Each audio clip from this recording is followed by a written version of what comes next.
नमस्ते, हीअ आकाशवाणी आहे।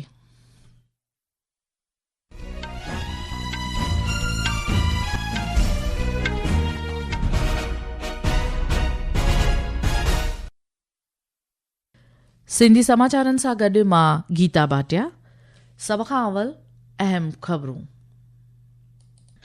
सख़्त सलामती बंदोबस्तनि हेठि बिहार विधानसभा चूंडुनि जे वोट ॻणप जो कार्य शुरू थी वियो आहे।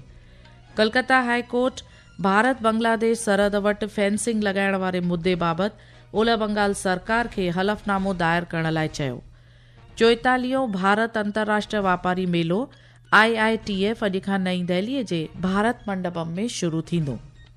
आबोहवा महकमे छत्तीसगढ़ ऐं उत्तर प्रदेश में ईंदड़ 2 ॾींहनि दौरान सख़्त थधियूं हवाऊं लॻण जो अंदेशो ज़ाहिर कयो आहे। ऐं क्रिकेट में भारत ऐं ॾखण अफ्रीका विच में 2 टेस्ट मैच वारी सीरीज़ जी पहिरीं मैच अॼु कलकत्ता जे ईडन गार्डन में खेॾी वेंदी। समाचार तफ़सील सां। बिहार विधानसभा चूंडुनि लाइ वोटनि जी ॻणप जो कार्य शुरू थी वियो आहे। 243 मेंबरनि वारी बिहार विधानसभा लाइ 2 तबक़नि में 6 नवंबर ऐं 11 नवंबर ते चूंडूं करायूं वयूं।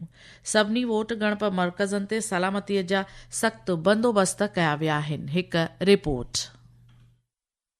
चुनाव आयोग के निर्देशानुसार सबसे पहले डाक मतपत्रों की गिनती शुरू होगी, जबकि ईवीएम की गिनती सुबह 8:30 बजे प्रारंभ होगी। डाक मतपत्रों की गिनती रिटर्निंग ऑफिसर या असिस्टेंट रिटर्निंग ऑफिसर, उम्मीदवारों या उनके द्वारा नियुक्त एजेंटों की मौजूदगी में होती है। ईवीएम में दर्ज मतों की संख्या का मिलान फॉर्म 17C में दर्ज प्रविष्टियों से किया जाता है। यदि किसी बूथ के मतों में कोई असमानता पाई जाती है तो उस बूथ की वीवीपैट पर्चियों की गिनती अनिवार्य रूप से की जाएगी। ईवीएम की गिनती पूरी होने के बाद प्रत्येक विधानसभा क्षेत्र में स्वैच्छिक रूप से 5 मतदान केंद्रों का चयन किया जाता है, जहां वीवीपैट पर्ची का मिलान ईवीएम परिणामों से किया जाता है। धर्मेंद्र राय के साथ दीपेंद्र कुमार, आकाशवाणी समाचार, पटना।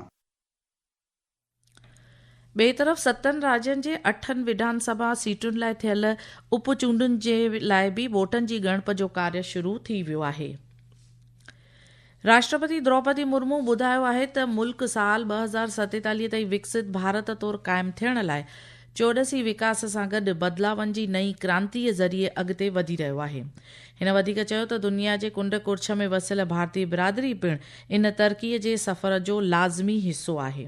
काल्ह बोत्सवाना में भारतीय बिरादरीअ जे मेंबरनि खे ख़िताब कंदे राष्ट्रपति मुर्मू चयो त इन्हनि जूं कामयाबियूं भारत लाइ फ़ख्रु आहिनि। गौर फरमाईंदा त बोत्सवाना में अटकल 10,000 भारतीय मूल जा नागरिक आहिनि।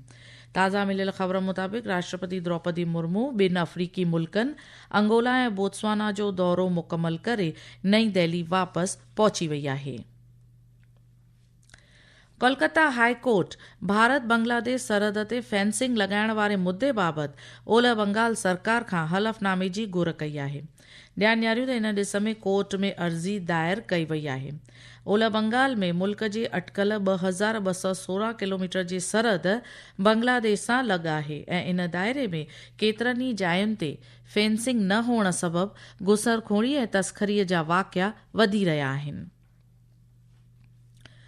44 भारत अंतर्राष्ट्रीय वापार मेलो IITF अॼु खां नई दिल्लीअ जे भारत मंडपम में शुरू थींदो। वाणिज्य वापार ऐं उद्योग राज्य मंत्री जितिन प्रसाद मेले जो महूरत कंदो। मेले में शुरूआती 5 ॾींहं वापारी तबके लाइ रहंदा, जॾहिं कि आम माण्हुनि लाइ इहो मेलो 19 तारीख़ खां शुरू थींदो। हिन साल इन मेले जो मौज़ू आहे एक भारत श्रेष्ठ भारत। नायब सदर अॼु विशाखापट्टनम में 2 भारतीय उद्योग संघ जे 3 भाईवारी सम्मेलन जो महूरत कंदो। सम्मेलन में आलमी वापारी भाईवारी ऐं मुल्क जे आर्थिक तरक़ीअ खे रफ़्तार ॾियण जे उपावनि ते ख़्यालनि जी ॾे वठि कई वेंदी। उपराष्ट्रपति CP राधाकृष्णन अॼु नई दिल्लीअ जे विज्ञान भवन में भारतीय दूरसंचार शेवाउनि जे डायमंड जुबली समारोह में पिणु हिसो वठंदो। भारतीय दूरसंचार यानी टेलीकम्युनिकेशन शेवा जा 60 साल पूरा थियण जे ॾिस में मुंतज़िम इहो कार्यक्रम दूरसंचार खिते जे विकास में विभाग जे योगदान खे ॾेखारींदो। ही ख़बरूं तव्हीं आकाशवाणी तां ॿुधी रहिया आहियो। वधीक ख़बरुनि जी तफ़सील लाइ तव्हीं असांजी वेबसाइट newsonair.gov.in खे फॉलो करे सघो था। आकाशवाणी जा सिंधी समाचार हाणे असांजे YouTube channel air news Gujarat ते पिणु ॿुधी सघो था।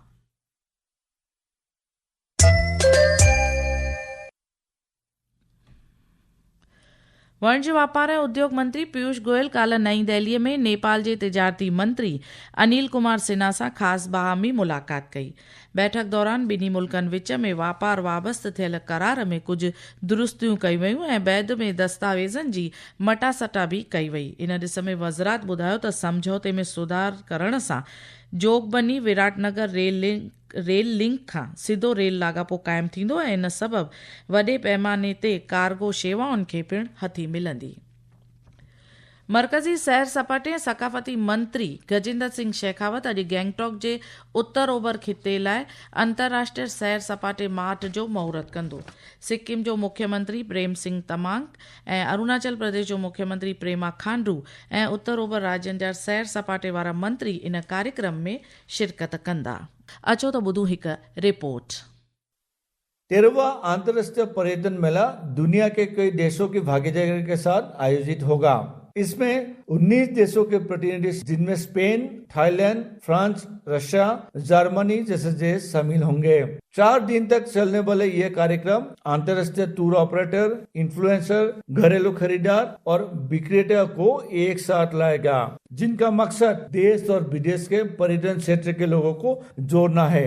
साथ ही ये मेला सिक्किम की खूबसूरत प्राकृतिक जगह, संस्कृति और एडवेंचर टूरिज्म को भी दिखाएगा और सतत समावेशी पर्यटन को भी बढ़ावा देगा। मानस प्रतिम शर्मा, आकाशवाणी समाचार, गैंगटॉक।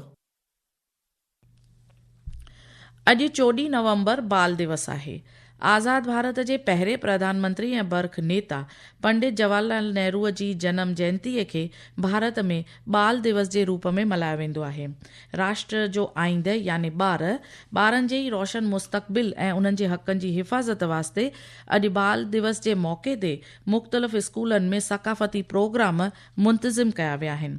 प्रधानमंत्री नरेंद्र मोदीअ अॻूणे प्रधानमंत्री ऐं बर्ख अॻवान पंडित जवाहरलाल नेहरूअ जे जनम जयंतीअ जे मौक़े ते श्रद्धांजलि ॾिनी आहे। पंडित जवाहरलाल नेहरूअ जो जनम साल 1889 में 14 नवंबर ते थियो। भारतीय आबोहवा महकमे ईंदड़ 2 ॾींहनि ताईं छत्तीसगढ़ ऐं मध्य प्रदेश में सर्द लहर लॻण जो अनुमान लॻायो आहे। आबोहवा महकमे ईंदड़ 2 खां 3 ॾींहनि दौरान उत्तर ओभर भारत ऐं उत्तर प्रदेश में झके खां विचोले धुंध जूं हालतूं बणिजण जा इम्कान बि चिटा कया आहिनि। मौसम महकमे ॿुधायो आहे त अॼु केरल माहे में विॼ सां गॾु बरसाति पवण जो अंदाज़ो आहे। रांदियुनि में भारत ऐं ॾखण अफ्रीका विच में 2 टेस्ट मैचुनि जी पहिरीं मैच अॼु सुबुह जो कोलकाता जे ईडन गार्डन में खेॾी वेंदी। मैच सुबुह जो लॻभॻि 9:30 बजे शुरू थींदी। विश्व टेस्ट चैंपियनशिप रैंकिंग में भारत 3 स्थान ते आहे। इन विच में ख़बर मिली आहे त उप कप्तान ऐं wicket keeper Rishabh Pant team में वापसी कई आहे। इन फ़ैसिले सां टीम जो बल वधियो आहे। भारत ऐं ॾखण अफ्रीका विच में ॿी टेस्ट मैच 22 नवंबर ते गुवाहाटी में खेॾी वेंदी। शतरंज जो ग्रैंड मास्टर अर्जुन एरिगेसी ऐं प्री हरिकृष्णा फिडे विश्व कप 2025 जे प्री क्वार्टर फाइनल में पहुता आहिनि। होॾां भारत जो आर प्रज्ञानंदा रूस जे रांदीगर खां शिकस्तो थी विश्व कप खां ॿाहिरि निकिरी वियो आहे। अमरीका में फिलीपींस जे सफ़ीर जॉस गैलेगो भारत ऐं फिलीपींस विच में मज़बूत भाईवारी ऐं रिश्तनि जी बुरी तारीफ़ कई आहे। श्री जोस भारत खे फिलीपींस जो बेहद क़रीबी दोस्त तौरु मञियो आहे। वॉशिंगटन में हिकु प्रोग्राम खे ख़िताब कंदे श्री जोस भारत खां ब्रह्मोस मिसाइल ख़रीद करण वारे क़दम खे ॿिन्ही मुल्कनि जे रक्षा रिश्तनि जो मज़बूत हुअण जी निशानी ॿुधाई। आख़िर में ख़ासि ख़बरूं हिकु बार ॿीहर। सख़्त सलामती बंदोबस्तनि हेठि बिहार विधानसभा चूंडुनि जे वोट ॻणप जो कार्य शुरू थी वियो आहे। कलकत्ता हाई कोर्ट भारत बांग्लादेश सरहद वटि फेंसिंग लॻाइण वारे मुद्दे बाबति ओलह बंगाल सरकार खे हलफ़नामो दायर करण लाइ चयो। 44 भारत अंतर्राष्ट्रीय वापारी मेलो IITF अॼु खां नईं दिल्ली जे भारत मंडपम में शुरू थींदो। आबोहवा महकमे छत्तीसगढ़ ऐं उत्तर प्रदेश में ईंदड़ 2 ॾींहनि दौरान सख़्त थधियूं हवाऊं लॻण जो अंदेशो ज़ाहिर कयो। ऐं क्रिकेट में भारत ऐं ॾखण अफ्रीका विच में 2 टेस्ट मैचुनि वारी सीरीज़ जी पहिरीं मैच अॼु कलकत्ता जे ईडन गार्डन में खेॾी वेंदी। आकाशवाणीअ तां सिंधी समाचारनि जो इहो अंक ते पूरो थियो। नमस्ते।